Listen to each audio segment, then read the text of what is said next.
Hey there! We tend to think of our globalized world as something that, well, just happened. But what if it's not some kind of natural evolution? What if it was actually built piece by piece from a very specific blueprint? Today, we're going to take a look at the architecture of that global system. So that's the big question we're digging into today. Is globalization this inevitable, unstoppable force of nature? Or was it deliberately designed and constructed, kind of like a massive architectural project? All right, so to really unpack this blueprint, we're going to break it down into 4 parts. First, we'll look at the ultimate goal behind the design. Then, we'll identify the architects who are really in charge. Third, we'll check out the rules they used to build it. And finally, we'll see how the whole structure is being renovated to face today's challenges. First up, let's talk about the foundation. Every single blueprint has a purpose, right? A core goal. So what was the big idea, the ideological vision for this global project? This quote from the very first head of the World Trade Organization is, wow, it's incredibly revealing. He talks about the need to build a coherent global architecture and build a political constituency. I mean, that's not the language you use for something that just happens naturally. That's the language of intentional, strategic construction, a top-down project that needs political buy-in. So what's the actual ideology driving all this? Well, it's a concept called neoliberalism. At its core, it's the belief that the best way to improve human well-being is to maximize entrepreneurial freedom. And how do you do that? By building a system that puts private property, free markets, and free trade above pretty much everything else. Okay, so if this is an architectural project, who are the master builders? Let's jump into part 2 and find out who's really running the show. And the answer, well, it comes straight from the World Bank. They say private firms are at the heart of the development process. Think about that. They're not just part of the process, they're the heart. The entire model is built around the private sector taking the lead.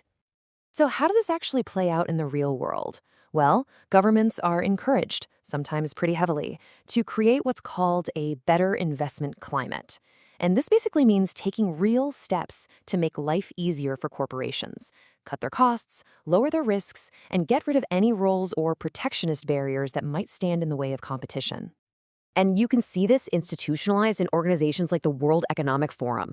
Their big meetings are famous for putting top CEOs right on the same stage as presidents and prime ministers.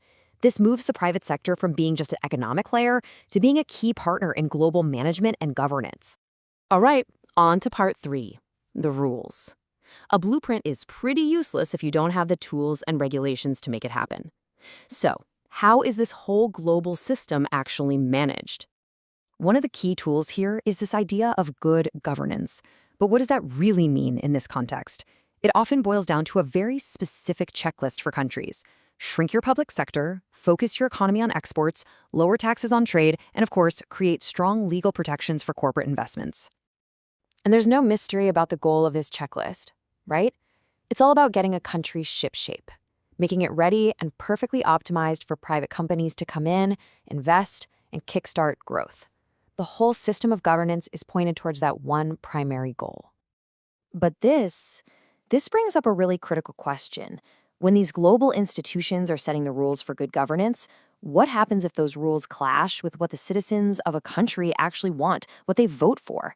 This creates a massive tension between this top-down, corporate-first model and state-level democracy. Okay, last part, part 4, the challenge. No building is designed to last forever without some updates. So how is this global architecture being renovated to deal with huge new problems, like, say, climate change? If you look at the history of big climate agreements, a pattern starts to emerge pretty quickly. From Kyoto to Copenhagen to Paris, the solutions almost always involve modest, gradual changes and a huge reliance on finance and new technologies. The rules are written very carefully to make sure that whatever climate action is taken, it doesn't seriously threaten the main goal of economic growth. So the crucial takeaway here is that the blueprint doesn't get thrown out, it just gets an upgrade. The response to the climate crisis is actually framed as a way to create new markets and new investment opportunities for businesses, things like carbon trading, green tech, and adaptation projects. The core logic, the market-based logic, stays completely intact. So to pull it all together, what we've really been looking at is an architectural blueprint for globalization. It's not some random force of nature. It's a system deliberately built with a very specific ideology, neoliberalism, with key players, corporations at the helm, and with a crystal clear set of rules, managerial governance. This blueprint has been incredibly powerful in building the modern world we live in today. And that leaves us with one final big question. As we face all these new and immense challenges, will we just keep renovating this same old architecture? Or is it maybe time to design a completely new blueprint?